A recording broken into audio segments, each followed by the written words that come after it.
क्यों मन कभी नहीं रुकता? रुकिए, बस एक क्षण रुकिए। क्या आपने कभी गौर किया है, आपका मन एक ऐसे पक्षी की तरह है जो पिंजरे से मुक्त होकर आकाश में उड़ तो गया, पर अब उसे उतरना नहीं आता। आप सोना चाहते हैं पर मन जागता है। आप शांति चाहते हैं पर मन भागता है।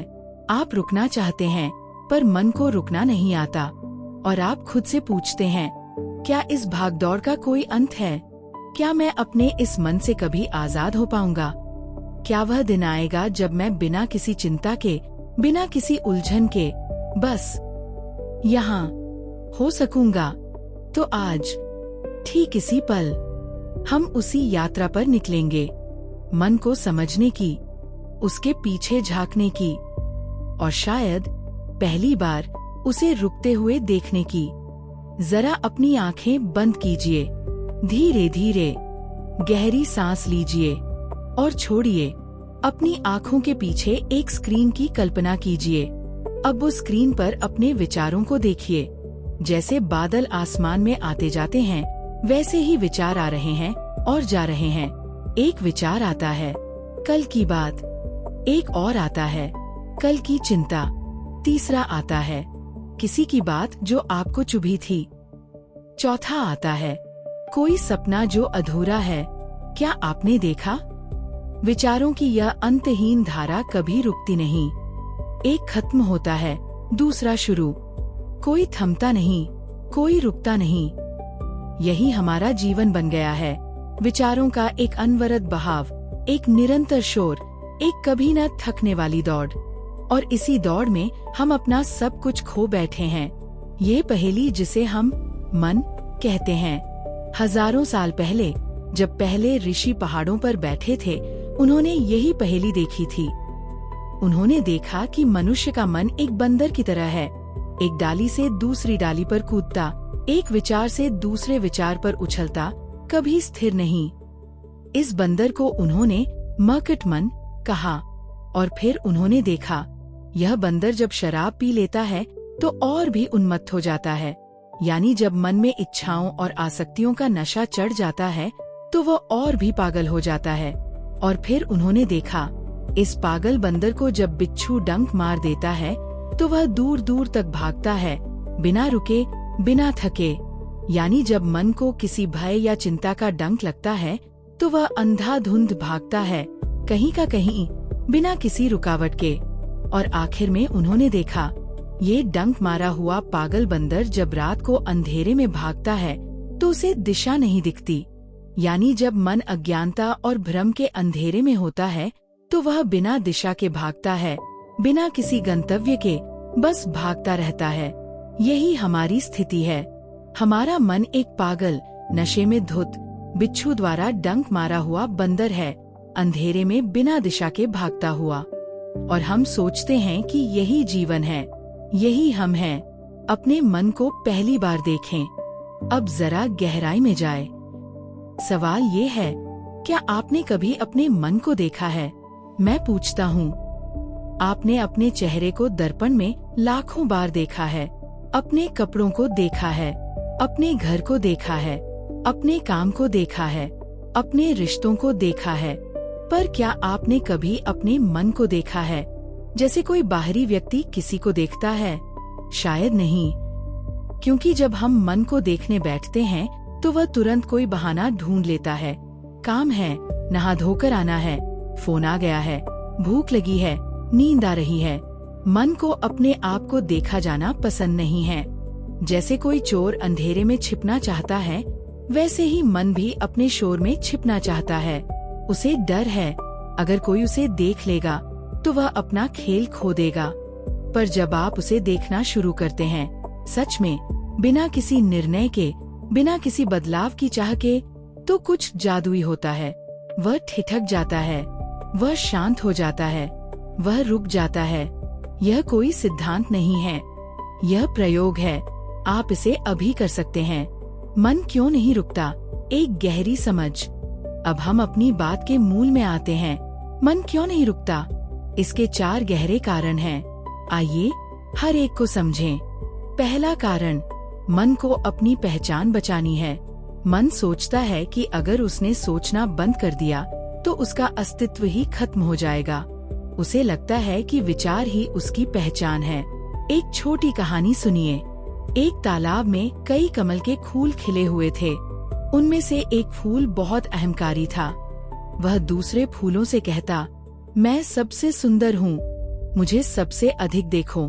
फिर एक दिन सूरज ने बहुत तेज गर्मी दी। तालाब का पानी सूखने लगा। सारे कमल मुरझाने लगे। अहंकारी कमल ने कहा, मैं मुरझा नहीं सकता, मुझे तो सुंदर रहना है।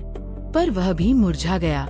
उसकी पत्तियां सूख गईं, उसका रंग फीका पड़ गया। तभी उसे एहसास हुआ, मैं तो केवल फूल हूँ। मेरी सुंदरता तो आई और चली गई, पर मुझमें जो जीवन है, जो चेतना है, वह तो अभी भी है। वह तो कभी मुरझाती नहीं। बस यही बात है। मन विचारों को अपनी सुंदरता समझता है। उसे लगता है कि विचारों के बिना वह फीका पड़ जाएगा। पर सच यह है, विचार आते हैं और जाते हैं, पर उनके पीछे जो चेतना है, जो साक्षी है, वह कभी नहीं जाती। और वही हमारा असली स्वरूप है। दूसरा कारण, मन अतीत को पकड़े रहता है। हमारा मन अतीत से बहुत प्रेम करता है, भले ही वह अतीत दुखद हो। क्यों? क्योंकि अतीत जाना पहचाना है, भले ही दर्दनाक हो। वह अनजान भविष्य से सुरक्षित लगता है। मन सोचता है, पुराना दुख जाना पहचाना है, उससे बेहतर है कि नए दुख का सामना न करूं। एक और कहानी। एक आदमी अपनी बैसाखी के सहारे चल रहा था। उसके पैर में चोट थी। चोट तो 6 महीने पहले ठीक हो गई थी, पर वह अब भी बैसाखी का सहारा लेता था। किसी ने पूछा, तुम्हारा पैर तो ठीक हो गया, फिर बैसाखी क्यों? उसने कहा, पता नहीं, शायद इसलिए क्योंकि मुझे बिना बैसाखी के चलने का डर है। मुझे लगता है कि अगर मैं बैसाखी छोड़ दूंगा तो गिर जाऊंगा। पर सच ये था, वह पहले ही गिर चुका था, और वह गिरना अतीत में था। अब वह केवल गिरने के डर से चल रहा था, गिरने के सच से नहीं। यही मन करता है। वह अतीत की बैसाखी को पकड़े रहता है, भले ही उसे उसकी जरूरत न हो। वह पुराने दर्द को दोहराता है, भले ही वह दर्द अब न हो। और इस दोहराव में वह अतीत को वर्तमान में जीता रहता है। तीसरा कारण, मन भविष्य की चिंता करता है। जब मन अतीत में नहीं रहता तो वह भविष्य में भाग जाता है। वह उन संभावनाओं में खो जाता है जो अभी नहीं है और शायद कभी होंगी ही नहीं। एक महिला थी, उसका बेटा विदेश में पढ़ता था। वह हर दिन चिंता करती, क्या होगा अगर उसे कोई बीमारी हो गई? क्या होगा अगर उसका एक्सीडेंट हो गया? क्या होगा अगर वह पढ़ाई में फेल हो गया? एक दिन उसके बेटे ने फोन किया, माँ, मैं ठीक हूँ, मेरी पढ़ाई अच्छी चल रही है, तुम चिंता मत करो। माँ ने कहा, बेटा, मुझे पता है कि तुम ठीक हो, पर मैं चिंता से बाहर नहीं आ पाती। मैं जानती हूँ कि तुम ठीक हो, फिर भी मैं चिंता करती हूँ, क्योंकि मुझे डर है कि कहीं बुरा ना हो जाए। यही हम सब करते हैं। हम किसी ऐसी चीज की चिंता करते हैं जो अभी नहीं है। हम भविष्य की कल्पना करते हैं और उसी कल्पना में जीने लगते हैं, और यह कल्पना इतनी वास्तविक हो जाती है कि हम वास्तविकता भूल जाते हैं। चौथा कारण, मन नियंत्रण का भ्रम पालता है। मन सोचता है कि सोचने से चीजें बदल जाती हैं। वह सोचता है, अगर मैंने सोचा नहीं तो चीजें गड़बड़ हो जाएंगी। एक बार एक किसान था। उसके खेत में बहुत अच्छी फसल थी, पर उसे चिंता थी, क्या होगा अगर ओले गिर गए? क्या होगा अगर बीमारी आ गई? वह दिन रात यही सोचता, ओले रोकने के तरीके, बीमारी रोकने के उपाय। वह सोचता कि अधिक सोचने से वह इन सब को रोक सकता है। पर एक दिन उसके बूढ़े पिता ने आकर कहा, बेटा, तू कितना भी सोच ले, ओले नहीं रुकेंगे, बीमारी नहीं रुकेगी। तू जो कर सकता है वह कर। खेत की देखभाल कर, पौधों को पानी दे, खाद डाल, बाकी जो होगा देखा जाएगा। यही जीवन का सबसे बड़ा सत्य है। हम जितना सोचते हैं उससे कुछ नहीं बदलता। चीजें वैसे ही होती हैं जैसे होती हैं। हम केवल अपने कर्तव्य कर सकते हैं, पर परिणाम हमारे हाथ में नहीं है। फिर भी हम सोचते हैं, क्योंकि मन को लगता है कि सोचना ही उसकी ताकत है, उसका नियंत्रण है। पर सच ये है, अधिकतर सोच बेकार है। यह केवल हमें थकाती है, उलझाती है और वास्तविकता से दूर करती है।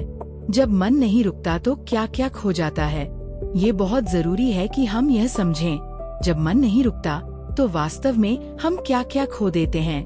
नींद खो जाती है, रात बिस्तर पर लेटते हैं, शरीर थका है, आंखें बंद होना चाहती हैं, पर मन अभी शुरू होता है। आज बॉस ने क्या कहा, कल की प्रेजेंटेशन कैसी होगी, मुझे वह ईमेल भेजना था, और वह बात जो मैंने सुबह कही थी वह सही थी। और हम सोते नहीं। सुबह उठते हैं तो इतना थका हुआ कि जैसे रात को काम ही किया हो। शरीर तो सोया पर मन नहीं सोया, और एक बिना सोए मन के साथ जीना, यही तो थकान की जड़ है। रिश्ते खो जाते हैं। जब हम अपने मन में खोए होते हैं तो सामने वाला व्यक्ति नहीं दिखता। हमारा बच्चा कुछ कह रहा है पर हम अपनी चिंता में हैं। हमारा पार्टनर कुछ महसूस कर रहा है पर हम अपनी उलझन में हैं। हमारे माता पिता हमसे बात कर रहे हैं पर हम अपनी व्यस्तता में हैं। और फिर एक दिन हम पाते हैं रिश्ता बिखर गया, बच्चा दूर हो गया, पार्टनर ने बात करना छोड़ दिया, और हम कहते हैं मुझे तो पता ही नहीं चला कि कब ऐसा हो गया, क्योंकि हम पता नहीं लगा पाए। हम अपने मन के शोर में इतने डूबे थे कि रिश्तों की आवाज सुनाई नहीं दी। जीवन खो जाता है। हम जीवन में हैं पर जीवन को नहीं जी रहे। हम सूरज को देख रहे हैं पर सूरज को अनुभव नहीं कर रहे। हम हवा को महसूस कर रहे हैं पर हवा के साथ नहीं हैं।